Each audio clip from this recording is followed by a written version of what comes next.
আর আমরা যখন টুপি দাড়ি পাগড়ি বোরখা এগুলো একটু টুকটাক পরার অভ্যাস করি, তখন আমাদের দিকে বাঁকা চোখে তাকায়, তাই না? আমার তো এমনও মনে আছে, এগুলো স্মৃতি থেকে বলছি আর কি। আমার এখনো মনে আছে যে আমি আমার স্ত্রীকে নিয়ে রাস্তায় রাস্তায় বাড়ি ভাড়া খুঁজতাম এক সময়। মানুষ আমাদেরকে বাড়ি ভাড়া দিত না। বিশ্বাস করছেন না? কেন দিত না? কারণ আমার গায়ে সুন্নতি লেবাস ছিল আর আমার স্ত্রীর গায়ে খাস পর্দা ছিল। বাড়ি ভাড়া দেওয়ার আগে খুব গড় করে প্রশ্ন করতো, কোথা থেকে আসছেন, কি দরকার, কোথায় চাকরি করেন, কি করবেন, মানে আতঙ্ক একটা। না জানি কোন গ্রহের মানুষ আমরা, ও বাড়িতে না জানি কি করব। এই যে একটা ভাইব ছড়িয়ে দেওয়া হয়েছে সমাজের মধ্যে, দাড়ি টুপি পাগড়ি জুব্বা বোরখা এগুলোর দিকে মানুষ একটা সন্দেহের চোখে তাকাচ্ছে, এই যে একটা ফ্লো, একটা ভাইব সৃষ্টি করা হয়েছে, আপনাদের কি মনে হয় না এটা ইসলামের বিরুদ্ধে চক্রান্ত হচ্ছে? দাড়ি টুপি পাগড়ি জুব্বা বোরখাওয়ালা মানুষটাই সারা দুনিয়ার সব অপকর্ম করে বেড়ায়। সারা পৃথিবীতে যে মানুষ এখন সুদ খায়, মোটামুটি সবাই সুদ খায় কম বেশি আর কি। কেউ বেঁচে থাকার চেষ্টা করে, কেউ করে না। কোনো কোনো সময় দেখা যায় বেঁচে থাকার চেষ্টা করার পরেও সে বাধ্য হয়ে সেখানে সুদ খেতে হচ্ছে। এমন হচ্ছে কি না? এই সুদ ভিত্তিক অর্থনৈতিক সিস্টেম কি মুসলমানরা চালু করে দিছে?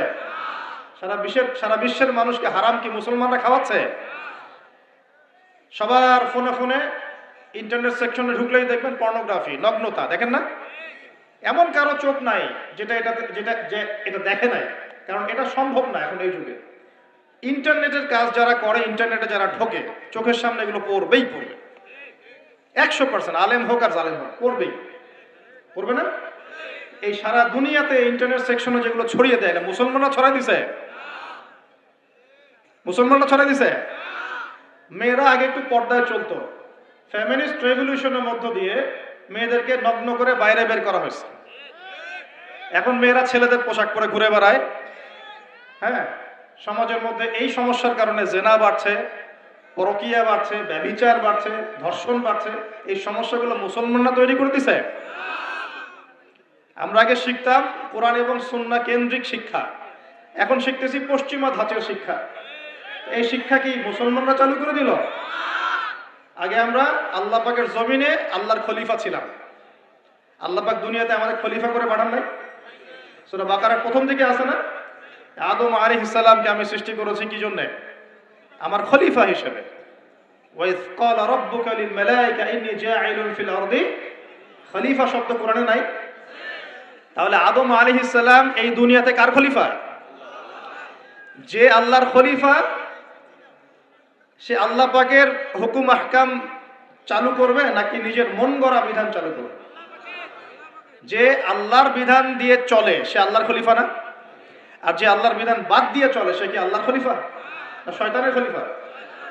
সারা বিশ্বে এখন মানুষ কি আল্লাহর বিধান দিয়ে চলে, নিজেদের বিধান দিয়ে চলে? এই সমস্যাগুলো কি মুসলমানরা তৈরি করে দিল? সারা দেশে এবং সারা বিশ্বে দেখেন যুব সমাজ মাদকের সয়লাব, একাকার অবস্থা।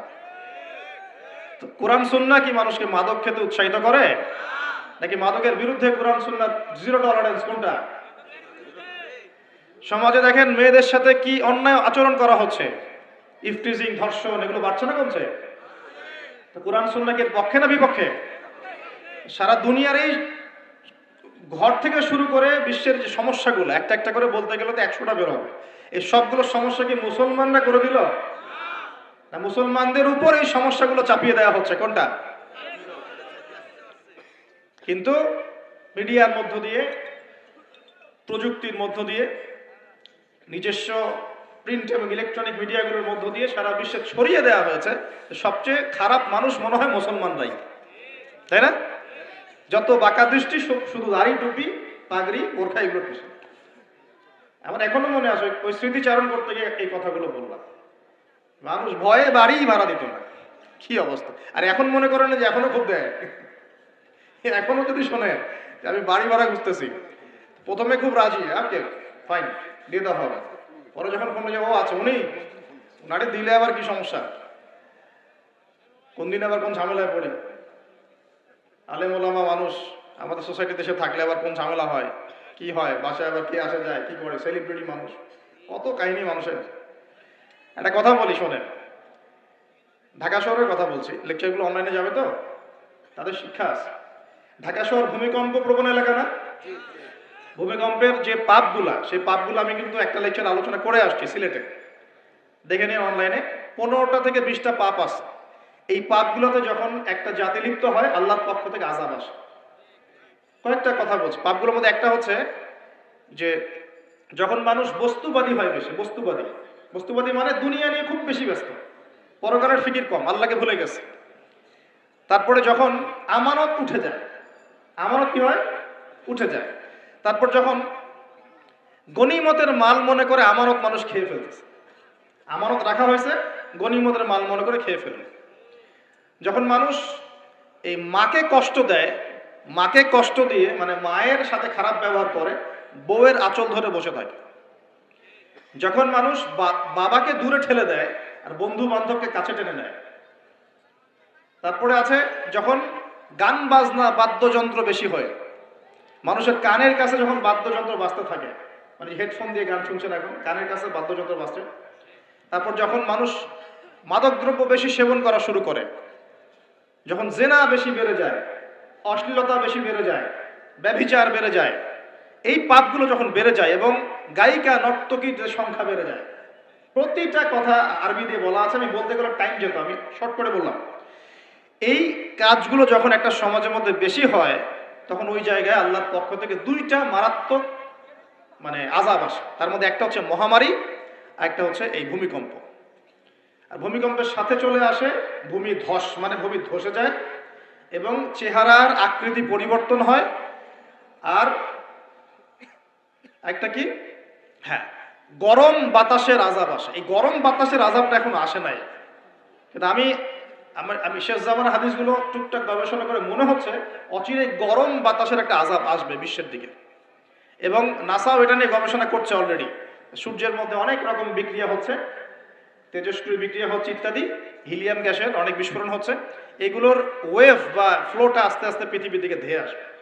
নবীজি বলেছেন ফালিয়ারতাকিবু ইনদা যালিকা রিহান হামরা। এই রিহান হামরা কথাটা এই হাদিসের মধ্যে আছে, তিরমিজির 2211 নম্বর হাদিস এটা আছে।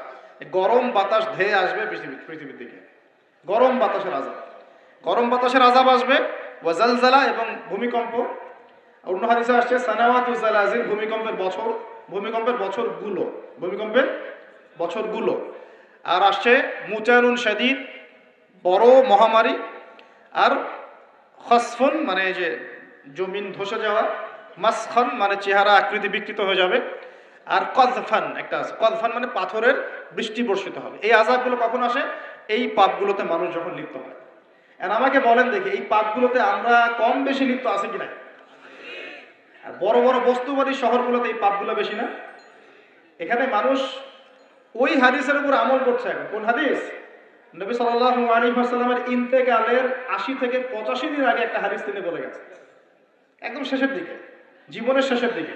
ওই হাদিসটাকে বলে হাদিসে জিবরিল। কি বলে? নবীজিকে জিবরাইল আলাইহিস সালাম মানুষের রূপ ধরে এসে জিজ্ঞাসা করেছিলেন যে কিয়ামত কবে হবে। নবীজিকে জিবরাইল আলাইহিস সালাম মানুষের রূপ ধরে সবার সামনে জনসমক্ষে এসে জিজ্ঞাসা করেছেন কিয়ামত কবে হবে। নবীজি বলছেন মাত্র 2টো আলামত বলেছেন। কয়টা ভাই? 2টা। একটা হচ্ছে আনতালিদাল আমাতু রাব্বাতুহা, দেখবে যখন দাসী মনিবকে জন্ম দিচ্ছে। দাসী মনিবকে জন্ম দিচ্ছে মানে কি? সমাজের ন্যায় অন্যায়, হক বাতিল, হালাল হারাম, এই যে মানদণ্ড সব উল্টে যাবে। হালাল হবে হারাম, হারাম হবে হালাল, ন্যায় হবে অন্যায়, অন্যায় হবে ন্যায়, হক হবে বাতিল, বাতিল হবে হক, জায়েজ নাজায়েজ, নাজায়েজ জায়েজ। হ্যাঁ, মানুষ এই মানদণ্ড চেঞ্জ করে না এখন। বুঝতে পারছেন না মনে হয়? এখন সমাজে সত্য মিথ্যা, ন্যায় অন্যায়ের মানদণ্ড কি কোরআন সুন্নাহ এখনো টিকে আছে? এখন মানুষ নিজে যেটা ন্যায় মনে করে সেটাই ন্যায়, নিজে যেটাকে অন্যায় মনে করে সেটা অন্যায়, নিজে যেটাকে ভালো মনে করে সেটা ভালো, নিজে যেটাকে খারাপ মনে করে সেটা খারাপ। আল্লাহ যেটাকে হালাল করে দিয়েছেন মানুষ হারাম করে নিচ্ছে, আল্লাহ হারাম করে দিয়েছেন মানুষকে হালাল করে নিচ্ছে। হচ্ছে কি না এগুলা? তো এই যুগ চলে আসে নাই যে দাসী মনিবকে জন্ম দিচ্ছে না? মানে মানদণ্ড উল্টে গেছে। আমার কথা কি বুঝতে পারেন? মানদণ্ড উল্টে গেছে, জিনিস ভালো মন্দের, ন্যায় অন্যায়, হক বাতিলের মানদণ্ড উল্টে গেছে। বলেন তো সত্য মিথ্যার মানদণ্ড কি? আমার বুদ্ধি না আল্লাহর ওহী? কোনটা? সত্য মিথ্যা, ন্যায় অন্যায়, হক বাতিলের চূড়ান্ত মানদণ্ড কি? আমার বুদ্ধি নাকি আল্লাহ পাকের কোরআন সুন্নাহ? কোনটা? কিন্তু সমাজে কি সেটাই বাস্তবায়িত আছে 100%? 50%ও কি আছে? তো এই সমস্যাটা কি চলছে কিনা, তার মানে কি আমাদের এই বড় আলামতটা আমরা দেখছি কিনা? দেখছি। গেল দুই নম্বরটা নবী বলছেন ওয়া আনতারাল হুফাতাল উরাতাল আলাতা রিয়া আশাই ইয়াতাতাওয়ালুনা ফিল বুনিয়ান। নবীজি বলছেন যখন দেখা যাবে সমাজের সবচেয়ে দরিদ্র শ্রেণীর মানুষ, স্যান্ডেল কেনার টাকা ছিল না, কাপড় পরার টাকা ছিল না, এই শ্রেণীর মানুষ রাখাল মানে গরু ছাগল চড়াতো, এই শ্রেণীর মানুষ উঁচু উঁচু অট্টালিকা নির্মাণের প্রতিযোগিতা করবে। ভালো করে বোঝেন, নবীজি বলছেন না ধনীরা, সমাজের ধনীরা অট্টালিকা নির্মাণের প্রতিযোগিতা করবে, নবীজি এই কথা বলছেন না হাদিসে। নবীজি বলছেন সবচেয়ে দরিদ্র শ্রেণীর মানুষ, রাখাল শ্রেণীর মানুষ, স্যান্ডেল নাই, গায়ে জামা নাই, এরা উঁচু উঁচু অট্টালিকা নির্মাণের প্রতিযোগিতা করবে। করছে কিনা? কিভাবে সম্ভব এই শ্রেণীর মানুষের অট্টালিকা নির্মাণ না, নির্মাণের কম্পিটিশন করা কিভাবে সম্ভব?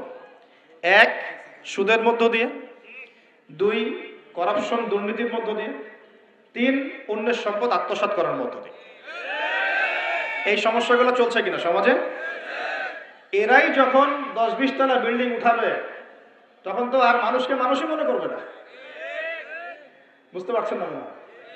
এদের তো কোনো পড়াশোনা নাই, কোনো ব্যক্তিত্ব নাই, কোনো দিনই এলেম নাই, রুচিবোধ নাই, কালচার না, সামাজিক না, এর তো মানে অসামাজিক। এরা যখন, এদের হাতে যখন আপনি সম্পদ চলে যাবে, এরা তো সাধারণ মানুষকে মানুষই মনে করবে না, গরিব মানুষকে কিছুই মনে করবে না, ও মনে করবে আমি সবকিছু। আমরা দেখেছি যার একটা বাড়ি আছে ঢাকায়, ও মানুষকে মানুষই মনে করে না, মানুষকে মানুষই মনে করে না, যে মনে করে আমি শহরের মালিক। হ্যাঁ, কি একটা অবস্থা মানুষের মধ্যে, যে কি অহংকার, কি আত্ম অহংকার, এই দালান কোঠার যে অহংকার, এই সমস্যাগুলো হলে আল্লাহ ভূমিকম্পতে ধসায় দিবেন না? দেখেন নাই কয়দিন আগে কি হলো? গতকালকে যে কোটিপতি ছিল তার পরের দিন রুটি নিয়ে দাঁড়ায় আছে, গতকালকে আইসক্রিম বিক্রি করেছে নাচানাচি করে, তারপরের দিন বসে আছে, কিচ্ছু নাই। আল্লাহ পাক এই পাপগুলো দেখে সবর করেছেন, ধৈর্য ধরেছেন, ধৈর্য ধরে এক সময় যখন আল্লাহ পাকের আযাব চলে আসছে, একবারে সব সমূল উৎপাদিত হয়ে গেছে। আমরা তো কারো দুঃখে খুশি না, বরং এগুলো সারা দুনিয়ার মুসলমানদের জন্য শিক্ষা। সারা দুনিয়ার মুসলমান যে যেখানে আছি আমাদের সবার জন্য এটা শিক্ষা। যদি এই পাপগুলোতে আমরা লিপ্ত হই, আল্লাহ পাক ছাড় দিলেও ছাড়বেন না। আল্লাহ পাক ছাড় দিবেন কিন্তু ছাড়বেন না। মানুষের মধ্যে এখন সম্পদের যে অহমিকা, গরিব মানুষকে মানুষই মনে করে না, খেটে খাওয়া মানুষকে মানুষই মনে করে না, রিক্সাওয়ালা যারা নিম্নবিত্ত, নিম্ন মধ্যবিত্ত, চা বিক্রি করে, পানের দোকান করে, হালাল খায়, কৃষক, এই মানুষগুলোকে এখন বড় লোকরা মানুষই মনে করে না। জাকাত তো দেয়ই না, জাকাত তো তার উপরে ছিল ফরজ, ওই জাকাত তো দেয়ই না যে এই খাবার তার কাছে পৌঁছাবে, উল্টা কিভাবে তাদের সম্পদ লুটে পুটে খাওয়া দেয় সেই বুঝ। এবার দিলেও যে কত শর্ত, বাপরে বাপ। তো কিছুটা মনের কষ্ট থেকে বললাম কথাগুলো আর কি, যে আসলে আপনি যখন কোরআন এবং সুন্নাহর জ্ঞানী হবেন না, তখন অন্যকে সম্মান দিতে পারবেন না। আমরা বড় বড় স্লোগান দিই যে অমুক অমুকের সেবক, অমুক অমুকের সেবক, আসলে সেবা সত্যিকার অর্থে করছি? আল্লাহ পাক তার রাসূলের মাধ্যমে জানিয়েছেন, এই হাদিসটা একটু শোনেন তারপর সামনে যাই। আল্লাহ পাক তার রাসূলের মাধ্যমে আমাদেরকে জানিয়েছেন, শোনো, আলা কুল্লুকুম রাইন, তোমাদের প্রত্যেকে হচ্ছে দায়িত্বশীল, তোমাদের প্রত্যেকেই দায়িত্বশীল। কেউ পরিবারের দায়িত্বশীল, কেউ ব্যবসা প্রতিষ্ঠানের দায়িত্বশীল, কেউ তোমার চাকরির প্রতিষ্ঠানের দায়িত্বশীল, কেউ সামাজিক দায়িত্বে আছো, কেউ প্রশাসনে, কেউ পররাষ্ট্র ইত্যাদি। তোমাদের প্রত্যেকেই দায়িত্বশীল। কুল্লুকুম রাইন ওয়া কুল্লুকুম মাসউলুন আন রাইয়াতি, এবং তোমাদের প্রত্যেককে যার যার দায়িত্ব সম্পর্কে আল্লাহ কিয়ামতের মাঠে জিজ্ঞাসা করবে। আমরা কি উত্তর দেওয়ার জন্য প্রস্তুত আছি ভাই? সবার আগে আমি দেখি, আমি আমার উপর দায়িত্বশীল না? মনে করেন আমি বা আমাদের মতো যারা আছেন, যারা দায়ী ইলাল্লাহ, আলেম ওলামা, যারা উম্মার জন্য ভালো চিন্তা করেন, জনগণকে পথ দেখানোর চেষ্টা করেন, তাদের উপর সবচেয়ে বড় আমানত হচ্ছে কোরআন এবং হাদিস। তাদের উপর সবচেয়ে বড় আমানতটা কি? কোরআন এবং সুন্নাহ, এই জ্ঞানটাকে সত্যটাকে স্পষ্ট করে দেওয়া। এটার আলোকে সত্য মিথ্যাকে স্পষ্ট করে দেয়া। কতজন মানুষ এই কাজটা করতেছে? কেউ হিকমার দোহাই পেলে সত্য মিথ্যা স্পষ্ট করে না, কেউ চাকরি চলে যাবে এই ভয় সত্য কথা বলে না, কেউ আমার এই হবে সেই হবে কত কিছু চিন্তা করে সত্যের সাথে মিথ্যা তালগোল পাকায় সময় পার করতেছে। ওয়াজ মাহফিল বাংলাদেশের দিন প্রচারের একটা অন্যতম প্ল্যাটফর্ম। এই সারা দেশে মনে হয় প্রতিদিন 100-200 মাহফিল হয়, হয় কি না? কিন্তু আপনি দেখবেন প্রচুর মাহফিল, অহেতুক গাল গল্প কেচ্ছা কাহিনী, টাইম নষ্ট করা। হয়তো একজন আয়োজন করেছে, ওদের টার্গেট আমি টাকা কালেকশন করব, আর বক্তাও এখানে সুযোগ নিবে, কালেকশনে এত % নামা, ঠিক আছে? তারপরে জনগণও আসবে, কেউ আসছে ভিডিও করতে, কেউ সেলফি উঠাইতে, কেউ এটা কেউ সেটা, ওদিকে চানাচুর খাচ্ছে, ওদিকে মেলা লাগছে, এরকম দেখেন। এক একজন এক এক উদ্দেশ্য। আসলে উদ্দেশ্য কি আমার এখানে? উদ্দেশ্য হবে আমি আল্লাহর দ্বীনের সত্য কথাগুলো কোরআন সুন্নাহর মানদণ্ডে যাচাই বাছাই করে যুগোপযোগী ভাবে জনগণের বুঝ অনুযায়ী তাদেরকে বুঝিয়ে দিয়ে আসবো। এক নাম্বার। 2, জনগণ কি করবে? অডিয়েন্স, তারা এখানে আসবে একটা নিয়াতে, আমরা কোরআন সুন্নাহ শুনবো, কোরআন সুন্নাহর কথাগুলোকে মেলাবো, যাচাই করব, যদি কোরআন সুন্নাহর সাথে মিলে যায় আমি গ্রহণ করবো, যদি বক্তার কথা কোরআন সুন্নাহর সাথে না মেলে আমি নিব না। আমি কেন, যত বড়ই বুজুর্গ বক্তা আসুক না কেন, আলেম আসুক না কেন, কোরআন সুন্নাহর সাথে যদি তাদের কথাগুলো মিলে না যায় সেই কথা কখনোই আপনি গ্রহণ করবেন না। করবেন? কখনো কখনো কেউ অজ্ঞতাবশত এমন কথা বলতে পারে যেটা কোরআন সুন্নাহয় নাই। এটা যদি অজ্ঞতাবশত হয় তাহলে সে জ্ঞান অর্জন করলে আপনাকে শুধরে দিবে ইনশাআল্লাহ। আর যদি কেউ কেউ ইচ্ছা করে এগুলো করে তাহলে আপনার উপর দায়িত্ব হচ্ছে কোরআন সুন্নাহর মানদণ্ডে যাচাই করে তার কথা গ্রহণ করা। এই কাজটাই বা কয়জন করে? শ্রোতাদের মধ্যে অনেকে আসছি বক্তাকে একবার দেখবো চলে যাবে, কেউ আসছে সেলফি উঠা, কেউ মোবাইলে ছবি তুলবে, কেউ ভিডিও করবে। প্রতিটা কাজের উদ্দেশ্য কি? আমাদের দ্বীনি কাজের উদ্দেশ্য হবে এই কাজগুলোর ওসিলায় পরকালে আল্লাহর নাজাত যেন পাই ইনশাআল্লাহ, এবং দুনিয়াতে আল্লাহর দ্বীন যেন এগিয়ে যায়, উপকৃত হয়। আর রিজিক, টাকা পয়সা, উন্নয়ন সবকিছু আল্লাহ পাকে দিবে ইনশাআল্লাহ। আল্লাহ দিবেন না? ইসলামপন্থীদের হাতেই সবচেয়ে বেশি রিজিক থাকবে ইনশাআল্লাহ, ইসলামপন্থীদের হাতেই সবচেয়ে বেশি সচ্ছলতা থাকবে ইনশাআল্লাহ। আর আগামীতে যে দিন আসতে যাচ্ছে, যে অর্থনৈতিক সংকটময় বিশ্ব আসতে যাচ্ছে, এই সময় যে কোরআন সুন্নাহর আলোকে ইকোনমিক্স ঢেলে সাজাবে সেই পার পাবে, অন্য কেউ পার পাবে না। বিশ্বাস করছেন না? দেখে নিয়ে যাকাত যদি এখনো চালু না হয় তাহলে গরিব মানুষের পেটে এবার লাথি মারা হবে সামনে, দেখে নিয়ে। যাকাত চালু করতে হবে। খালি কোটি কোটি টাকা প্রতি মাসে মাসে কামাই করব, যাকাত দিব না, এটা বাদ দিয়ে দেন। যাকাত যে দিবে না সেও বিপদে পড়বে, যাকাত যাকে দেয়া হবে না তারও অর্থনৈতিক মন্দা শুরু হয়ে যাবে। যাকাত আল্লাহ পাক দিয়েছেন কোরআনের। কোরআনের অর্থনীতি মানে যাকাত, কোরআনের অর্থনীতি মানে ব্যবসা, কোরআনের অর্থনীতি মানে সাদাকা, কোরআনের অর্থনীতি মানে কৃষিভিত্তিক অর্থনীতি।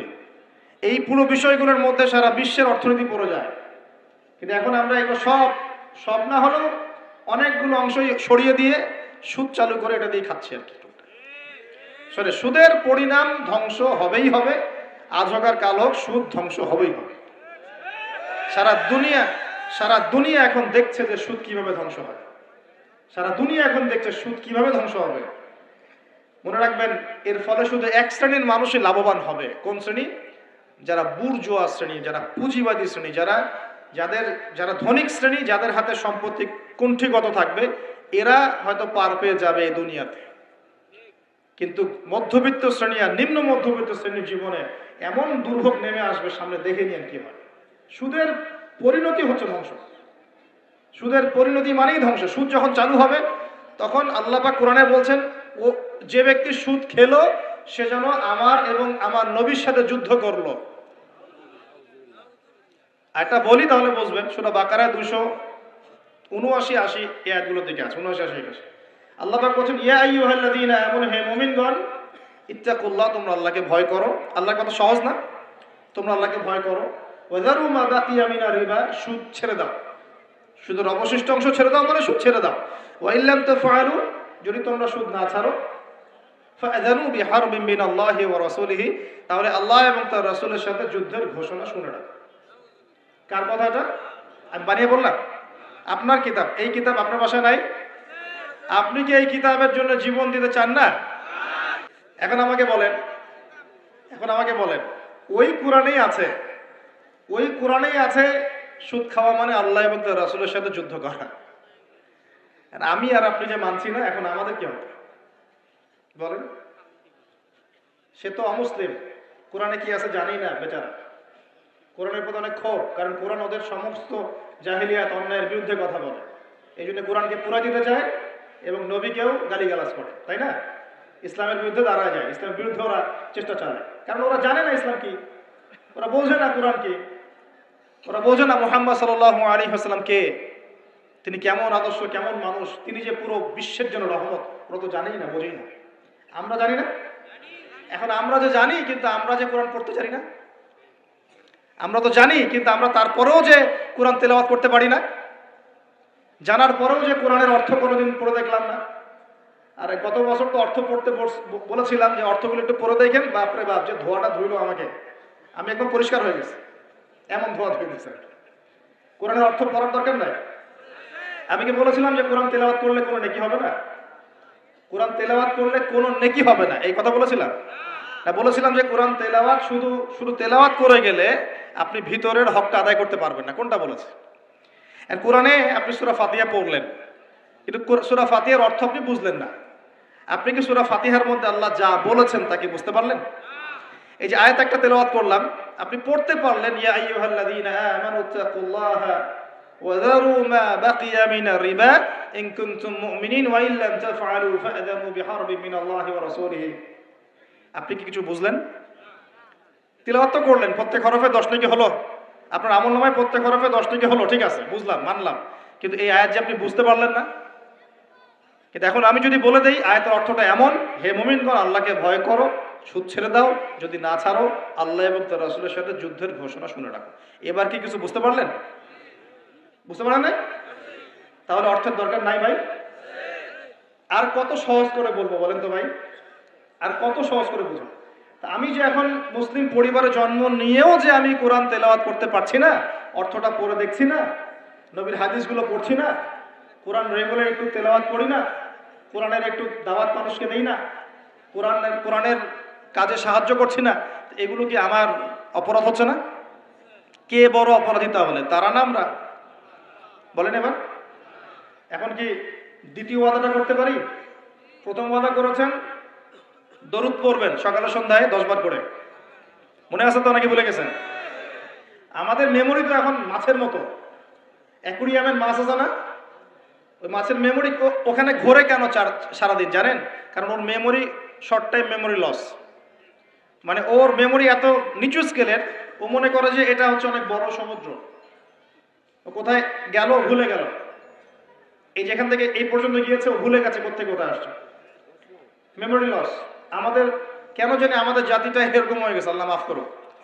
একটা ইস্যু আসে, ওইটা নিয়ে একদম মাতামাতি লাফালাফি, চলে গেলে ওটা ভুলে যাবে, নতুন ইস্যু, এমনটা হয় না? আচ্ছা, তো আপনারা ওই রকম হয়েন না অন্তত পক্ষে, আল্লাহ পাক তৌফিক দান করুন। তো প্রথমে ওয়াদা করেছেন কি 10 বার করে দরুদ, মনে আছে তো? আচ্ছা, এবার দ্বিতীয় ওয়াদা করেন যে কোরআন যারা তেলাওয়াত করতে জানেন না, আমি অর্থের কথা বলছি না এখন, জাস্ট তেলাওয়াতের কথা বলছি, যারা কোরআন তেলাওয়াত করতে জানেন না, এই যে রমজান মাস সামনে আসছে, এই পুরো রমজান সময় দিলাম বিশুদ্ধ করে কোরআন তেলাওয়াত শিখতে হবে। রাজি আছেন ইনশাআল্লাহ? রাজি আছেন ইনশাআল্লাহ? ওয়াদা করছেন তো? নিয়াত এত দুর্বল কেন? নিয়াত এত দুর্বল কেন? কোরআন তেলাওয়াত শিখতে কি কষ্ট হবে খুব? এটা তেলাওয়াত শেখাটা কি অযথা হবে না কাজে দিবে? কোরআন যে তেলাওয়াত করতে জানে না, কোরআন কি তার পক্ষে সাক্ষী দিবে না বিপক্ষে সাক্ষী দিবে? আর কোরআন যার বিপক্ষে সাক্ষী দিবে সে কি জান্নাতে যাবে? কি মনে হয়, জান্নাতে যাবে? আচ্ছা, তাহলে একটু ওয়াদা করতে পারি ইনশাআল্লাহ, আগামী রমজান শেষ হওয়ার আগেই কোরআন তেলাওয়াত শেষ হওয়া চাই ইনশাআল্লাহ। পারা যাবে ইনশাআল্লাহ? যদি ফজিলত বলি, প্রত্যেক হরফে 10 নেকি পাবেন ইনশাআল্লাহ, প্রত্যেক হরফে 10 নেকি। কোরআনে কতগুলো হরফ আছে জানেন? এটা আয়াত, হরফ, হরফ মানে অক্ষর, আর আয়াতও 6666টা নাই। 6,666টা আয়াত কোরআনে নাই, বাসায় গিয়ে গুনে দেখেন। কোরআনে আয়াত আছে 6,236টা, 6,236টা, বাসায় গিয়ে গুনে দেখেন। 2, কোরআনের শব্দ আছে 77,800টা, শব্দ বুঝি, ওয়ার্ডস 77,800টা, এটা হলো শব্দ সংখ্যা। আর অক্ষর প্রায় 5 থেকে 6 লক্ষ অক্ষর আছে, 5 থেকে 6 লক্ষ অক্ষর আছে। প্রত্যেক হরফে 10টা করে যদি নেকি হয়, একবার বিশুদ্ধ করে কোরআন খতম দিলে কত নেকি হয় বলেন? কত হবে? কয়েক কোটি তো হবে নাকি? ইনশাআল্লাহ হবে তো নাকি? আল্লাহ পাক আমাদের সবাইকে বিশুদ্ধ করে কোরআন তেলাওয়াত করার তৌফিক এনায়েত করুন, বলি আমিন। এখন যারা আমরা কোরআন তেলাওয়াত করতে জানি, হাফেজ আছি বা কোরআন পড়তে পারি মাশাআল্লাহ, তারা কি একটু ওয়াদা করতে পারি যে এই রমজান মাসে আলিফ লাম মিম থেকে শুরু করে মিনাল জিন্নাতি ওয়ান নাস পর্যন্ত 114টা সূরার অর্থ পড়ে দেখবো ইনশাআল্লাহ? কারা কারা কোরআন তেলাওয়াত করতে জানেন হাত তোলেন দেখি একটু। মাশাআল্লাহ, শুকরিয়া, জাযাকুমুল্লাহ, অনেকেই জানেন মাশাআল্লাহ, হাত নামান। যারা জানি, আমরা এবার ওয়াদা করলাম, নিয়াত করলাম ইনশাআল্লাহ তাআলা এই রমজান মাস শেষ হওয়ার আগেই, আমরা এখন থেকে শুরু করব, রমজান শেষ হওয়ার আগেই আল কোরআনের 114 সূরা মানে 30টা পারা, প্রতিদিন এক পারা করে, প্রতিদিন এক পারা করে 30টা রোজায় 30 পারার অর্থ পড়ে শেষ করব ইনশাআল্লাহ তাআলা। রাজি আছেন ইনশাআল্লাহ? দেখেন, কোরআনের অর্থ না পড়লে আপনি আল্লাহ আপনাকে যা বলতে চেয়েছেন সেটা আপনি বুঝতে পারবেন না। বুঝতে পারবেন?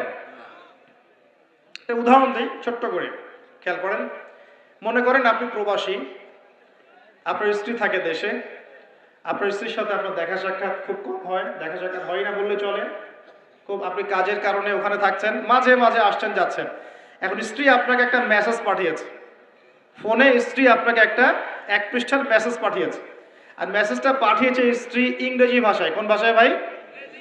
আর আপনি বেচারা ইংরেজি বোঝেন না, আপনি ইংরেজি বোঝেন না, আপনি ইংরেজি রিডিংটাও পড়তে পারছেন না, যে সে বলেছে আই লাভ ইউ, এতটুকু আপনি পড়তে পারছেন না, কারণ আপনি কোনোদিনও ইংরেজি পড়েন নাই। এটা যে আই, এটা যে এল, এটা ও, এটা ভি, এটা ই, এটা আপনি বুঝতে পারছেন না, কারণ আপনি ইংরেজি জানেনই না, মনে করেন। এখন স্ত্রীর এই ভালোবাসাপূর্ণ মেসেজটা আপনি কি পড়তে পারবেন? আচ্ছা, তাহলে পড়তেও পারলেন না। এখন যদি পড়তে পারতেন, কমসে কম পড়তে পারতেন, তাহলে কি হতো? অর্থটা আপনি বোঝার চেষ্টা করতেন, নাকি? অর্থটা বোঝার চেষ্টা করতেন। হ্যাঁ, স্ত্রী বলেছে আমি খুব ভালো নাই, আপনার কথা মনে পড়ছে, সন্তানরা আপনাকে মিস করে, এগুলো সে ইংরেজিতে লিখেছে, ইংরেজি ভাষায় লিখেছে। আর আপনি ইংরেজি ভাষা পারেন না, অর্থটা বোঝেন না। তার লেখাগুলো হয়তো আপনি টুকটাক একটু পড়তে পারছেন, হ্যাঁ, কিন্তু আপনি কি তার অর্থটা উঠাতে পারবেন? অর্থ যদি উঠাতে না পারেন, স্ত্রী যে এত প্রেম ভালোবাসা মহব্বতের সাথে একটা চিঠি লিখলো আপনাকে, আপনি কি সেই চিঠির হক আদায় করতে পারলেন? এবার আপনি বোঝেন, আল্লাহ রাব্বুল আলামিন আমাদেরকে এই দুনিয়াতে সফল হওয়ার জন্য আর পরকালে জান্নাত পাওয়ার জন্য এই কোরআনটা নাযিল করেছেন। আল্লাহ পাক তার পক্ষ থেকে এই মেসেজটা পাঠিয়েছেন তার নবীর মাধ্যমে, যে তোমরা যেন দুনিয়ায় সফল হতে পারো, দুনিয়া কিভাবে চলবে, কিভাবে খাবে, কিভাবে নামাজ পড়বে, কিভাবে সমাজকে ডিল করবে, কিভাবে পরিবার চালাবে, কিভাবে রাষ্ট্র চালাবে ইত্যাদি সব কিছু আল্লাহ পাক এই কিতাবের মধ্যে নাজিল করে নামিয়ে দিলেন রাসূল সাল্লাল্লাহু আলাইহি ওয়াসাল্লামের কাছে, তিনি আমাদের সবাইকে জানিয়ে দিলেন। আর বেচারা আমি যদি এই ভাষাও না বুঝি আর এটা পড়তেও না জানি, আমি কি আল্লাহ পাকের সেই মহব্বতের হক আদায় করতে পারবো? এটাই হলো আমাদের উম্মার এখন সবচেয়ে বড় সমস্যা। আমরা আল্লাহ পাকের কিতাবের হক আদায় করতে পারি না। কেমন করে পারবো? কিতাব তো পড়তেই পারি না। আর অনেকে মনে করে এই কিতাব আমার পড়ার দরকার নাই, আলেম ওলামারা পড়লেই হবে, তাই না? এমন মানসিকতা আছে না? আরে ভাই, আমি এত বুঝি না, আমি সাধারণ মুসলমান, হ্যাঁ, আমার এত সময় নাই, পরিবার আছে, ব্যবসা আছে, আমি খালি হাইয়া আলাস সালাহ বললে মসজিদে যাব, ব্যাস বাসায় চলে আসবো। এরকম মুসলমান দিয়ে আল্লাহর জমিনে আল্লাহর দিন প্রতিষ্ঠা হবে না। এরকম মুসলমান দিয়ে আল্লাহর জমিনে আল্লাহর দিন প্রতিষ্ঠা হয় না। আল্লাহ পাকের জমিনে আল্লাহর দিন প্রতিষ্ঠা হয় কাদের দ্বারা? যারা জ্ঞান অর্জন করে, জ্ঞান অনুযায়ী আমল করে, শরীয়তের গভীর জ্ঞান অর্জন করে, ওই জ্ঞানটাকে মানুষের মধ্যে ছড়ায় দেয়, দিনের দাওয়াতে কাজ করে, হালাল খায়, পরিবারের মধ্যে দিন প্রতিষ্ঠা করে, নামাজ কায়েম করে ইত্যাদি, মানুষকে ঐক্যবদ্ধ করার চেষ্টা করে, ইসলামকে একটু একটু করে এগিয়ে নেয়। যাদের এসব নিয়ে কোনো ফিকিরই নাই, তাদের দ্বারা কি দিন প্রতিষ্ঠা লাভ করবে? তো প্রিয় ভাইয়েরা, আমার রিকোয়েস্ট, যারা কোরআন তেলাওয়াত করতে জানি মাশাআল্লাহ বা হাফেজ আছি এখানে উপস্থিত, রমজান মাস শেষ হওয়ার আগেই 114 সূরার অর্থ পড়ে শেষ করে দেব ইনশাআল্লাহ। রাজি আছেন ইনশাআল্লাহ? আল্লাহ পাক আমাকে সবার আগে আমাকে তৌফিক দান করুন, এরপর আপনাদের সবাইকে তৌফিক দান করুন। কয়টা ওয়াদা করলেন আজকে? মনে আছে তো? আচ্ছা, 10টা ওয়াদা নিব আপনাদের কাছে ইনশাআল্লাহ। 4 নাম্বার হচ্ছে, আমার সাথে ওয়াদা করেন, এই যে মেরাজের রাত চলে গেল, যদিও ভাই তারিখটা নিয়ে অনেক পক্ষে বিপক্ষে কথা আছে, একদম স্পেসিফিকলি এটা বলা খুব ডিফিকাল্ট যে এই রাতেই হয়েছিল। 27 রজব করেন না, 27 রজব করেন না, এই রাতেই হয়েছিল, স্পেসিফিকলি একদম 100% নিশ্চিত করে বলাটা ডিফিকাল্ট, কারণ কোরআনে বা সুন্নায় কোথাও এই তারিখটা মেনশন করা নাই। বড় বড় আলেমদেরকে জিজ্ঞাসা করি, কোরআনে এবং সুন্নায় কোনো জায়গায় তারিখটা মেনশন করা নাই। যেমন আমরা বলি লাইলাতুল কদর রমজান মাসের শেষ দশকে, বলি না?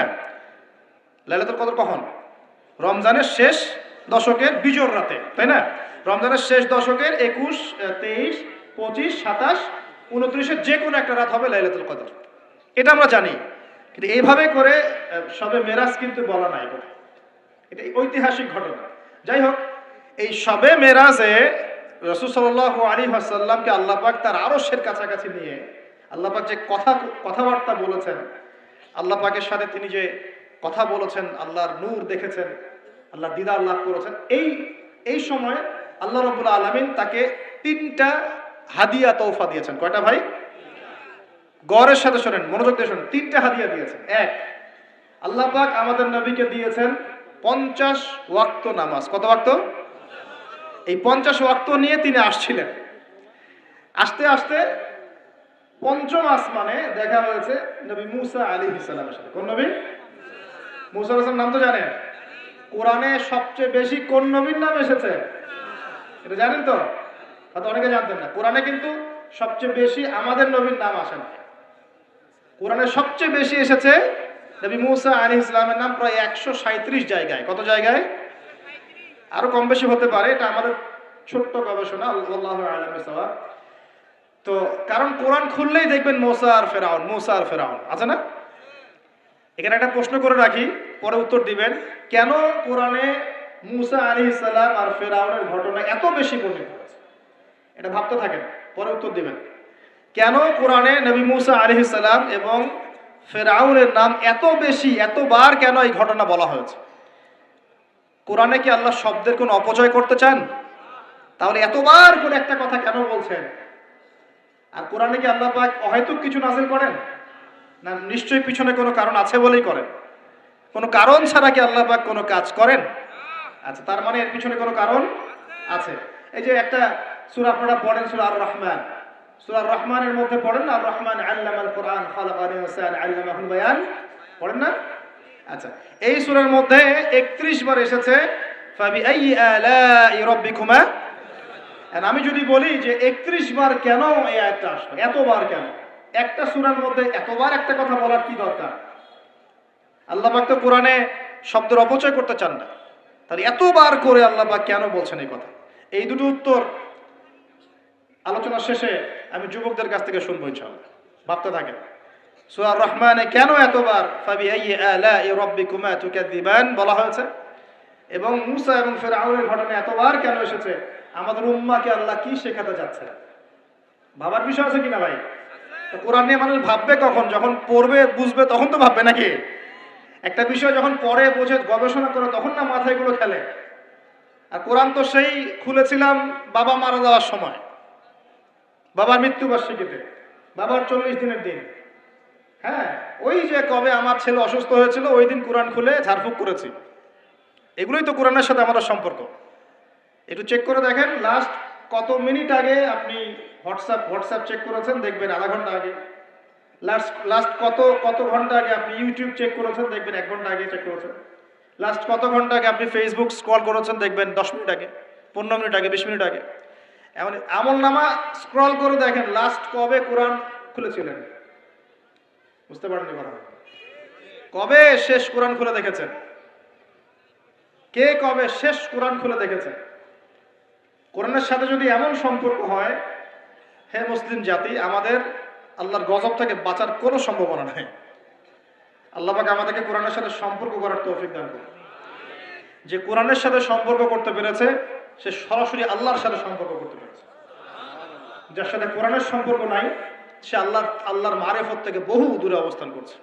আল্লাহর মারেফত এইভাবে পাওয়া যায় না, অনেক ত্যাগ তিতিক্ষার মধ্য দিয়ে পেতে হয়। আল্লাহ পাকের মারেফত পাওয়ার সবচাইতে শ্রেষ্ঠ মাধ্যম হচ্ছে কোরআনুল কারীম। এছাড়া এর চেয়ে শ্রেষ্ঠ কোনো মাধ্যম নাই।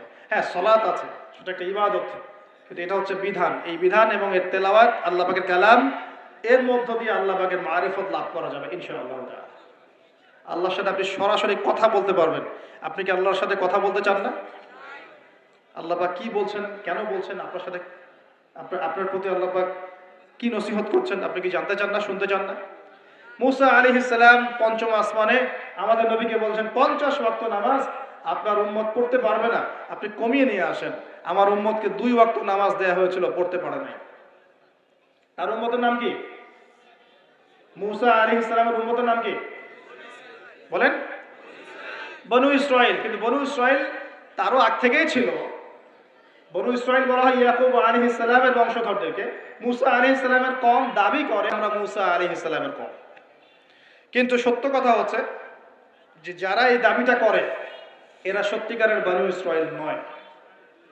এরা হচ্ছে ইউরোপিয়ান জিউস, ইউরোপ থেকে এসেছে। এরা ইউরোপিয়ান জিউস, এরা সত্যিকারের বনু ইসরাইল নয়, এটা মাথায় রাখবে। আচ্ছা, আর যারা বলে আমরা নাসারা বা খ্রিস্টান, এরাও সত্যিকারের খ্রিস্টান নয়। সত্যিকারের খ্রিস্টানরা কখনো 3 খোদায় বিশ্বাস করতো না। তারা বিশ্বাস করতো আল্লাহ ছাড়া কোনো ইলাহ নাই এবং আল্লাহ পাকের কোনো সন্তান নেই, তারা বিশ্বাস করতো। তারা বিশ্বাস করতো ঈসা আলাইহিস সালাম আল্লাহর সন্তান নয়। সত্যিকারের খ্রিস্টান ছিল বাদশা নাজাশী। কি নাম? নাম শোনেন নাই মনে হয়? বাদশা নাজাশী ছিল নবী সাল্লাল্লাহু আলাইহি ওয়াসাল্লামের সময় এমন একজন খ্রিস্টান শাসক যার রাজ্যে কেউ জুলুমের শিকার হতো না। মুসলমানরা একসময় সেই রাজ্যে আশ্রয় নিয়েছিল এই মুশরিকদের অত্যাচার থেকে বাঁচার জন্য। এই বাদশা নাজাশী মুসলমানদেরকে আশ্রয় দিয়েছিল, তাদের ভরণ পোষণ দেখাশোনা সবকিছু করেছিল।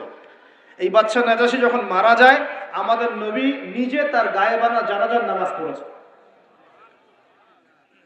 তারা ছিল প্রকৃত খ্রিস্টান, যার সামনে জাফর রাদিয়াল্লাহু আনহু সূরা মারিয়াম তেলাওয়াত করেছিলেন। সূরা মারিয়ামের তেলাওয়াত শুনেই তিনি চোখ দিয়ে দরদর করে কান্না শুরু করেছেন। তো মনে রাখবেন, এখনকার ইউরোপিয়ান জিউসরা কিন্তু প্রকৃত বনু ইসরাইল নয়, এটা মাথায় রাখবেন। তারপরে সামনে যান। তো মুসা আলাইহিস সালাম কমাতে চাপ দিচ্ছেন। নবী সাল্লাল্লাহু আলাইহি ওয়াসাল্লাম একবার যাচ্ছেন 50 থেকে 45, 45 থেকে 40, 40 থেকে 35, এই করতে করতে করতে করতে 5 ওয়াক্ত নামাজ হলো। কত ওয়াক্ত? 5 ওয়াক্ত। এবার মুসা আলাইহিস সালাম বলছেন আরো কমায় নিয়ে আসেন, আমার উম্মত 2 ওয়াক্ত নামাজ পড়তে পারে নাই, আপনি আরো কমিয়ে নিয়ে আসেন।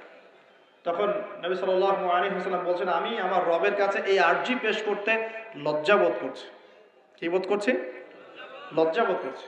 তারপর আল্লাহ রাব্বুল আলামিন বললেন যে তোমার উম্মতের উপর আমি 5 ওয়াক্ত নামাজই ফরজ করলাম, এই হাদিয়া দিলাম, কিন্তু তারা যদি 5 ওয়াক্ত নামাজ পড়ে 50 ওয়াক্তের নেকি দেওয়া হবে ইনশাআল্লাহ। আর কিছু চাই ভাই? 5 ওয়াক্ত নামাজ পড়লে আমরা প্রতিদিন 50 ওয়াক্ত নামাজ পড়ছি। শুধু তাই নয়, আল্লাহ পাক বলে দিলেন তোমার উম্মতের কোনো ব্যক্তি যে কোনো ভালো কাজ করুক না কেন তাকে 10 গুণ বাড়ায় দেওয়া হবে। 1 টাকা দান করেছেন 10 টাকার নেকি দেওয়া হবে। 1 রাকাত নামাজ পড়লেন 10 রাকাতের নেকি দেওয়া হবে। একটা সেজদা করলেন 10টা সেজদার নেকি পাওয়া যাবে। একবার সুবহানাল্লাহ বললেন 10 বার সুবহানাল্লাহ বলার নেকি পাওয়া যাবে। একবার সূরা ফাতিহা বললেন 10 বার পড়ার নেকি পাওয়া যাবে। এতিমের মাথায় একবার হাত বুলিয়েছেন 10টা এতিমের মাথায় হাত বোলানোর নেকি হবে। একটা বিয়ে করলে তাহলে 10টা বিয়ের নেকি হবে নাকি ভাই? হ্যাঁ, আচ্ছা, হ্যাঁ হ্যাঁ, স্ত্রীর মুখে যদি খাবার তুলে দেন, স্ত্রীর মুখে যদি খাবার তুলে দেন, এই খাবার তুলে দেওয়ার বিনিময়েও আল্লাহ পাক নেকি দিবেন। এমনকি স্ত্রীর দিকে যে নেক নজর বলি না, স্ত্রীর দিকে যে তাকাচ্ছেন, এই তাকানোর বিনিময়ে আপনার নেকি হবে ইনশাআল্লাহ। দেখেন শয়তান কত স্মার্ট, যেদিকে তাকালে আমাদের নেকি হয় ওই দিকে দেখতে এখন ভালো লাগে না, যেদিকে তাকালে গুনাহ ওই দিকে দেখতে ভালো লাগে, তাই না? এই অবস্থা। এখন সমাজে একটা বড় ব্যাধির নাম হচ্ছে জেনা আর পরকিয়া।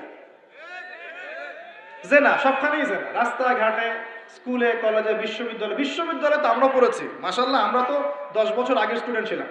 ওই সময় দেখতাম যে মেয়েদের কোলে ছেলেরা শুয়ে থাকতো, মেয়েরা ওরা গোল হয়ে গ্রুপ স্টাডি করতো, মানে গোল হয়ে একটা বই নিয়ে পড়াশোনা করতো, ওটার নাম নাকি গ্রুপ স্টাডি। ছেলে মেয়ে সবাই একসাথে আর কি।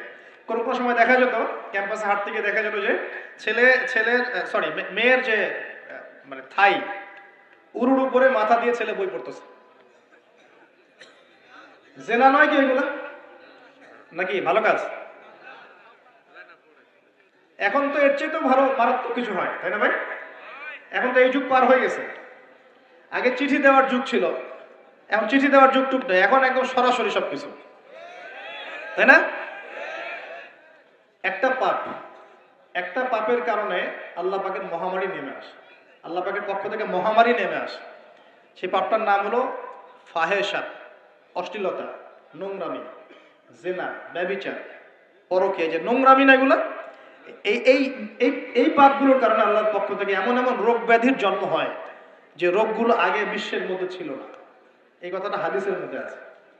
এই অবৈধ জেনা এবং ব্যভিচার, পরকীয়া এইসব সম্পর্কের কারণে আল্লাহর পক্ষ থেকে এমন কিছু আযাব আসে, এমন কিছু রোগ আসে, ব্যাধি আসে, মুসিবত আসে, যা এই দুনিয়াতে আগে কখনো ছিল না। আপনারা কি এইডসের নাম আজকে থেকে 50-100 বছর আগে শুনেছিলেন কখনো? কেউ শুনেছিল? এখন আশঙ্কাজনক হারে এগুলো বাড়ছে কিনা? কোনো চিকিৎসা আছে এগুলো? তাহলে মনে করছেন এগুলো কি আল্লাহর পক্ষ থেকে আযাব না? আল্লাহর আযাব না এগুলা?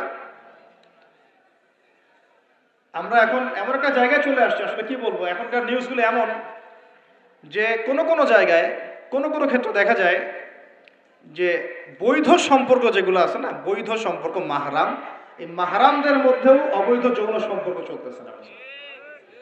এগুলো পেপার পত্রিকা আসে, এগুলো দেখা যায়, অনলাইনে ঢুকলে দেখা যায়। আল্লাহ পাক আমাদের সবাইকে চরিত্র পবিত্র রাখার তৌফিক দান করুন। ভাই, চরিত্র পবিত্র রাখার জন্য একটা আমি পরামর্শ দিই, নিজেকে ভালো কাজে ব্যস্ত রাখেন, নিজেকে ভালো কাজে ব্যস্ত রাখেন। সেটা সামাজিক কাজও হতে পারে, সমাজ কল্যাণমূলক কাজ করেন না, জনসেবা করেন, মানুষের সেবা করেন, মানুষের কাছে থাকেন, সোশ্যাল ওয়ার্ক করেন। এই যে অ্যাসোসিয়েশন আছে না কিছু সামাজিক, নন পলিটিক্যাল, নন প্রফিটেবল কিছু ফাউন্ডেশন থাকে না, মানুষের কল্যাণে কাজ করেন, ইফতারের প্রজেক্ট করেন সামনে, ঠিক আছে? তারপরে শীতবস্ত্র হয়, তারপরে যে ত্রাণ রিলিফ, মানে মানুষের কল্যাণ, বৃক্ষরোপণের কাজ, তারপরে আপনার এই যে রক্তদান কর্মসূচি, এই টাইপের যে ভালো ভালো কাজ, সমাজ কল্যাণমূলক কাজ, এই সমাজ কল্যাণমূলক কাজগুলো করলেও মনটা বড় হবে ইনশাআল্লাহ। ভালো কাজে ব্যস্ত থাকবেন, আপনি দেখবেন মাথার মধ্যে শয়তানি নাই। যখন মানুষের কাজ নাই, সারাদিন অলস বসে থাকে, মাথার মধ্যে দুনিয়ার শয়তানি ঘোরাফেরা করতে থাকে। আল্লাহ পাক আমাদের সবাইকে ভালো কাজের সাথে থাকার তৌফিক দান করুন এবং ভালো কাজে একে অপরকে সহযোগিতা করার তৌফিক দান করুন ইনশাআল্লাহ। এই রমজান মাস আসার আগে আমরা আরেকটা ভালো কাজ করার চেষ্টা করব ইনশাআল্লাহ। সেটা হলো, রমজান মাসে সাধারণত নিত্য প্রয়োজনীয় দ্রব্যের দামগুলো বেড়ে যায়, যায় কিনা? এটা তো হয় সাধারণত। কি কি কারণে হয় সেটা আমি পরে একদিন আলোচনা করবো ইনশাআল্লাহ। এই কারণগুলো আমাদেরকে দূর করতে হবে, আল্লাহ পাক তৌফিক দান করুন।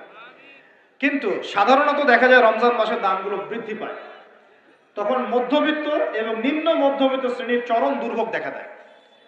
তারা অনেকেই দেখা যায় লোক লজ্জায় মানুষের কাছে হাত পাততে পারে না, কাউকে বলতে পারে না, কিন্তু ওদের ঘরে অভাব থেকে যায়। কোনো সময় দেখা যায় ইফতার করতে বসে তারা বদদোয়া করতে থাকে, ইফতার করতে বসে বদদোয়া করতে থাকে, আল্লাহ কি চলছে, কিভাবে খাবো, কিভাবে করবো, আল্লাহ তুমি দেখো, তুমি ছাড়া দেখার কেউ নাই, এগুলো বলতে থাকে। আমরা রমজান মাস আসার আগে একটা ভালো কাজ করার নিয়াত করি, আল্লাহ পাক তৌফিক দান করুন। আমাদের মধ্যে যারা সামর্থ্যবান আছি, আমাদের মধ্যে যারা সামর্থ্যবান, খেয়ে পরে বাঁচতে পারি 3 বেলা, আমরা আমাদের রমজান মাসের বাজার তো করব, পাশাপাশি চেষ্টা করব প্রত্যেক ভাই অন্তত একটা করে পরিবারের দায়িত্ব নেওয়ার জন্য। পারবেন তো ইনশাআল্লাহ? প্রত্যেক ভাই কমপক্ষে একটা করে পরিবার, সামর্থ্যবান, বিত্তশালী, সামর্থ্যবান, যাদেরকে আল্লাহ পাক সামর্থ্য দিয়েছেন অর্থনৈতিক, আমরা একটা নিয়াত করি যে আগামী রমজানে, এই আসন্ন রমজানে ইনশাআল্লাহ আমরা নিজেদের পরিবারের সাথে অন্তত একটা করে পরিবারের হলো দায়িত্ব নিব ইনশাআল্লাহ। মানে আমরা নিজেদের পরিবারের বাজার করব, মাসিক বাজার, একটা পরিবারের মাসিক বাজার করে দেবো ইনশাআল্লাহ। পারা যাবে না ইনশাআল্লাহ? এইভাবে যদি আমরা সমাজের মানুষগুলো এগিয়ে আসি, যাদের সামর্থ্য আছে, দেখবেন সমাজের একটা বড় অংশের মানুষের অভাবের সমস্যা দূর হয়ে যাবে ইনশাআল্লাহ। এক মাসের বাজেট তার কি লাগতে পারে, এক মাসের জন্য কতটুকু চাল লাগে, 20 কেজি 30 কেজি হাতে চাল লাগতে পারে, ডাল লাগতে পারে, নিত্য প্রয়োজনীয় জিনিস, তেল লাগতে পারে, চিনি লাগতে পারে, চিনি, তারপরে আপনার এই যে ছোলা লাগতে পারে, খেজুর লাগতে পারে। একটা প্যাকেজ করে আমি চেষ্টা করব আমার পরিবারের সাথে অন্তত একটা করে পরিবারের দায়িত্ব নেওয়ার জন্য। পারবো না ইনশাল্লাহ ভাই? নিয়ত এত দুর্বল কেন? নিয়ত এত দুর্বল কেন ভাই? যখন আল্লাহর বান্দারা অন্য মুসলিমের পাশে থাকে, আল্লাহ তখন সেই বান্দার পাশে থাকে। নিজেকে ভালো কাজে ব্যস্ত রাখেন। দান সৎকার করলে কখনো টাকা কমে যায় না। মনে রাখবেন, দান করলে কোনোদিনও টাকা কমে যায় না। আপনার দানের টাকা ঘুরে ফিরে আপনার কাছে আসবে। বুঝতে পারছেন না? আপনার দানের টাকা ঘুরে আল্লাহ আপনার কাছে ফিরাই দিবে। কিভাবে ফিরাবেন সেটা আল্লাহর দায়িত্ব। আমি কি বুঝাবো কিভাবে ফিরাবেন? বুঝবেন, একটু বোঝানোর চেষ্টা করবেন। অর্থনীতি কিন্তু কঠিন, সহজ করে বোঝানোও কঠিন, সবাই সহজ করে বোঝাতেও পারবে না। আমি একটা পয়েন্ট খালি বুঝাই আপনাদেরকে, বোঝার চেষ্টা করেন। মনে করেন আপনাদের অর্থনীতি বুঝাই, এগুলো আমাদের সাবজেক্ট ছিল, আর তখন আমরা আসলে অর্থনীতি কিছুই বুঝতাম না। তারপরে যখন কোরআন হাদিস পড়া শুরু করলাম, তখন দেখলাম যে ও আচ্ছা, ব্যাপার তো খুব সহজ। সহজ জিনিসটাকে এত কঠিন করা হয় কেন? দেখেন কিরকম। মনে করেন একটা বাজার, আপনাদের এখানে বাজার আছে কি? আচ্ছা, এই বাজারের মধ্যে ধরেন 100 ব্যবসায়ী আছে, আর ব্যবসায়ীরা ব্যবসা করে। আল্লাহ পাক ব্যবসা হালাল করেছেন না হারাম করেছেন? হালাল ব্যবসা। ব্যবসায় একটা 10 টাকার পণ্য আপনি চাইলে 30 টাকা, 40 টাকা, 50 টাকা, 100 টাকা বিক্রি করতে পারবেন কি না? পারবেন। মার্কেটের একটা ফিক্সড প্রাইস থাকে, মার্কেট প্রাইস, এটাকে বলে মার্কেট প্রাইস, যে একটা দাম নির্ধারণ করা হয় যে আমরা এই দামে সব সেল করবো, তাই না? আচ্ছা, আর ব্যবসায়ীরা ব্যবসা করছে, ব্যবসায় লাভও আছে লসও আছে, ঝুঁকিও আছে, লাভও হতে পারে লসও হতে পারে। এখন ব্যবসা করার সময় দেখা গেল যে এক ভাই লাভ করলো আর এক ভাই লস করলো, এমনটা হয় কি না? আচ্ছা, আল্লাহ পাক এখানে কি করেন জানেন? এই বাজারের মধ্যে যে সম্পদগুলো আছে, অর্থ সম্পদ, আপনারা যেটা কারেন্সি বলেন, এগুলো আল্লাহ রাব্বুল আলামিন হাত থেকে হাতে ঘোরাতে থাকেন। আজকে আপনার হাতে, কালকে তার হাতে, কালকে তার হাতে, পরশু আরেক ভাইয়ের হাতে। এই সম্পদ বাজারের মধ্যে ঘুরতে থাকে। বাজারটা হতে পারে সমাজ, হতে পারে রাষ্ট্র, হতে পারে বিশ্ব। ভালো করে বোঝেন, ছোট পরিসরে হতে পারে সমাজ, হতে পারে রাষ্ট্র বা বিশ্ব। আল্লাহ পাক সম্পদটা সার্কুলেট করেন, ঘোরাতে থাকেন। আজকে তার হাতে, কালকে তার হাতে, কালকে তার হাতে, এভাবে সম্পদ ঘুরতে থাকে। লাভ লসের রিস্ক আছে, কেউ লাভ করে, কেউ লস করে। এভাবে সম্পদ সার্কুলেট হতে হতে হতে আল্লাহ পাক যাকে ইচ্ছা ধনী বানান, যাকে ইচ্ছা গরিব বানান। কথা বুঝতে পারছেন? এটা হলো এই জায়গায় রিজিকটা নিয়ন্ত্রণ করেন সরাসরি আল্লাহ পাক। আল্লাহ পাক কারো সম্পদ নেন, কারোকে দেন, কারো কাছ থেকে নেন, কারোকে দেন, কারো কাছ থেকে নেন, কাউকে দেন। এভাবে সম্পদ ঘুরতে থাকে। আর যদি দেখা যায় সম্পদ মানে চাহিদার চেয়ে কম হচ্ছে, আল্লাহ পাক সম্পদ উৎপন্ন করে দেন। জমিন থেকে উৎপন্ন করেন, আসমান থেকে উৎপন্ন করেন। আমি মনে বুঝাতে পারছেন না? এরপরও যদি দেখা যায় যে সমাজে সংকট হলো, অন্য সমাজ থেকে আমদানি করতে হয়। যদি একটা রাষ্ট্রের সংকট হচ্ছে, অন্য রাষ্ট্র থেকে আমদানি করতে হয়। এভাবে একটা সিস্টেম চলে, ইসলামিক সিস্টেম। এখানে ব্যবসা হচ্ছে মূল। এখানে দায়িত্ব আল্লাহ নিয়ে নেন, কাউকে ধনী করবেন, কাউকে গরিব করবেন, সম্পদ ঘুরতে থাকবে, ঘুরতে থাকবে। এভাবে আল্লাহ পাক আপনার এই যে ধনী ব্যক্তি মনে করেন যে সম্পদ এখানে লাভ করেছে, এই ব্যক্তির উপর আবার জাকাত ফরজ আছে। কি আছে? জাকাত ফরজ আছে। এখন এই যখন ধনী হবে, নিসাব পরিমাণ সম্পদ আসবে, তখন এ জাকাত দিবে গরিবকে। তখন যার হাত থেকে সম্পদ চলে আসছে, ওর কাছে আবার সম্পদ ফিরে যাবে। সুবহানাল্লাহ। বুঝতে পারলেন কি কিভাবে সম্পদ আল্লাহ পাক ঘোরান? এর জাকাত ছাড়াও আছে সাদাকা। সাদাকা ছাড়া সাদাকাতুল ফিতর আছে, অনুদান আছে, এবং নরমালি আল্লাহ পাক কিন্তু সদকা করতে উৎসাহিত করেন। এভাবে একটা ইকোনমিক সিস্টেম চলতে থাকে, ছোট বা বড় পরিসরে। এইভাবেই মদিনা টিকে ছিল, এভাবেই মদিনার ইকোনমিক সিস্টেম চলতো নবী সাল্লাল্লাহু আলাইহি ওয়াসাল্লামের যুগে। তো সেখানে আরো একটা বিষয় এক্সট্রা ছিল, যেটা এখন নাই। সেটা ছিল গনিমত। সেটা কি? রাসূল সাল্লাল্লাহু আলাইহি ওয়াসাল্লাম সাহাবীরা বিভিন্ন যুদ্ধ এবং জিহাদ করতেন কি না? না, তারা তো এগুলো করতেন না। ঘর মসজিদে বসে খালি সুবহানাল্লাহ পড়তেন। হ্যাঁ নাকি? বদর উহুদ তো হয়নি ইসলামে, হয়েছে? এগুলো বললে তো দেখা যাবে বাপরে বাপ অবস্থা খারাপ। হ্যাঁ, জিহাদি বয়ান শুরু করে দিচ্ছে। এগুলো কি ইতিহাসে আছে কি নাই? যখনই মুসলিমরা যুদ্ধে গিয়েছে এবং জয় করেছে, তখন বিপুল গনিমতের সম্পদ লাভ করেছে। বুঝতে পারছি? গনিমত মানে ওই যে যাদের সাথে যুদ্ধ হচ্ছে ওদের সব সম্পত্তি মুসলিমরা তখন পেয়ে যায়, কারণ ওগুলো ছেড়ে ওরা পালিয়ে যায়। এটা এর মধ্য দিয়ে মুসলিমরা ব্যাপক সচ্ছলতার মুখ দেখেছিল। খায়বারের যুদ্ধ জয়ের মধ্য দিয়ে মুসলিমরা প্রায় 1/3 সম্পদ পেয়েছিল আরবের মধ্যে। জাজিরাতুল আরবের 1/3 সম্পদ শুধু খায়বার যুদ্ধ জয়ের মধ্য দিয়ে লাভ করা হয়েছে। ওইটা তো নাই, এখন ক্লোজড। আমি ওগুলো বাদ দিয়ে এই সিস্টেমগুলোর কথা বললাম, সাদাকা, ব্যবসা ইত্যাদি। তার মানে ইসলামিক ইকোনমিক সিস্টেমের মধ্যে আল্লাহ পাক সম্পত্তি নিয়ন্ত্রণ করছেন এবং কাউকে ধনী বানাচ্ছেন, কাউকে গরিব করছেন। সম্পদ হাতে হাতে ঘুরছে, যে ধনী সে আবার জাকাত দিচ্ছে, তখন গরিবের কাছে ধনীর সম্পত্তি চলে আসছে। বুঝতে পারছেন কি ভাই কিছু? আচ্ছা, কঠিন হচ্ছে আলোচনা মনে হয়। আচ্ছা, একটু কঠিন শোনেন। খালি কি আর উঠবস করা, ঢেলে দেই, চা খাই, কফি খাই শুনলে হবে? হ্যাঁ, এগুলো শুনলে হবে খালি? ভালো কিছু শুনি ইনশাআল্লাহ। এখন চলমান সিস্টেমে কি সমস্যা হয়? যখন আপনি ব্যবসাটাকে গুটিয়ে নিয়ে সুদটাকে প্রাধান্য দিচ্ছেন, মানে সুদের মধ্যে কি লাভ লস দুটো রিস্ক আছে, ঝুঁকি আছে কোনো? সুদে আপনি যখন খান, আপনি কি বলেন যে ঠিক আছে আমি 100 টাকা নিলাম, ব্যবসায় লাভ হলে আমি দিব 50%, লস হলে 50%। এটা তো সুদ না, এটা তো সুদ না। এটা কি সুদ? যখন আপনি বলেন যে আমি 100 দিয়েছি, আমাকে 110 দেওয়া লাগবে, 100 দিয়েছি আমাকে 110ই দেওয়া লাগবে, আপনি তো লসের রিস্ক নিবেন না? নিবেন? সুদখোর কি লসের ঝুঁকি নিবে নাকি লাভের শর্তে টাকা দিবে? এখন যখন আপনি লাভ লসের ঝুঁকি নিচ্ছেন না, তখন একজন লাভ করা একজন লস করার কোনো সিস্টেম বাজারে থাকছে না। তখন সম্পদ ধনিক শ্রেণীর হাতে পুঞ্জীভূত হচ্ছে, তারা আস্তে আস্তে ধনী হতে থাকবে, গরিবরা আস্তে আস্তে গরিব হতে থাকবে। এরও উপরে যখন সে আবার জাকাত দিবে না, তখন ওই সম্পদ আবার গরিবের কাছেও ফিরে আসবে না।